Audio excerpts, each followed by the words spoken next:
Hello, আসসালামু আলাইকুম। শুভ সকাল। আমার আসলে ঠান্ডা লেগেছে কয়েকদিন ধরেই আবার।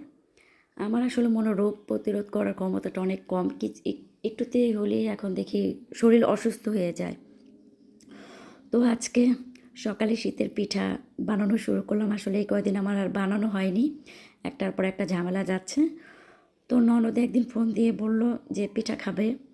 আসার কথা ছিল আমাদের বাসায়, কিন্তু যে কোনো কারণে আসতে পারেনি। তো ভাবলাম ওর বাসায় আজকে আমাদের দাওয়াত দিয়েছে। তো ভাবলাম শীতের পিঠাই নিয়ে যাই। তো এর জন্য ভাপা পিঠা বানাচ্ছি।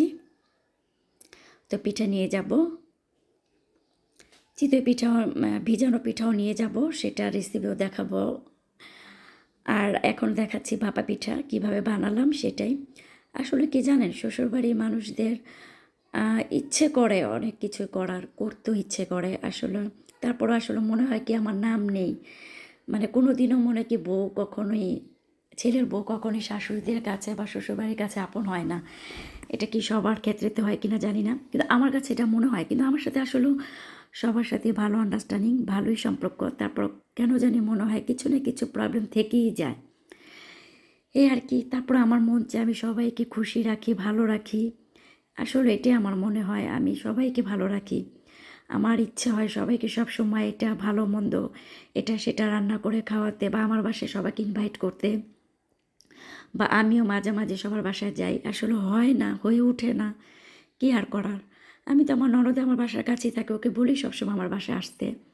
ও ও আসতে পারে না। ও দাঁতের ডাক্তারি শিখতেছে। ওর ট্রেনিং থাকে প্রতিদিন। আসলে আসা হয় না। আমার শাশুড়িও ঢাকায় থাকে আমার ননদের কাছে। কিন্তু আমাদের বাসায় তেমন একটা আসা হয় না। সে বেশিরভাগই অসুস্থ থাকে। এই আর কি পিঠা বানালাম। সেটাই আপনাদের সাথে শেয়ার করলাম। কারণ আপনারাও আমার ফ্যামিলির একজন হয়ে গেছেন। সবাই মানে মনে হয় ফ্যামিলির কেউ, সবাই কিছু করলে এখন শেয়ার না করলে ভালো লাগে না। এই আর কি। তো আমার পিঠাটা কেমন হলো? খেতেও আলহামদুলিল্লাহ খুব মজা হয়েছে।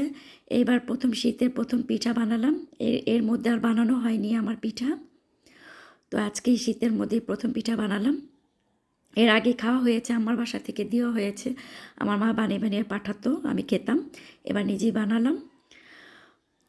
এই তো সকাল ভোরে উঠে নামাজ পড়েই শুরু করেছি পিঠা বানানো। অনেকক্ষণ টাইম লাগলো বানাতে, তো বানালাম।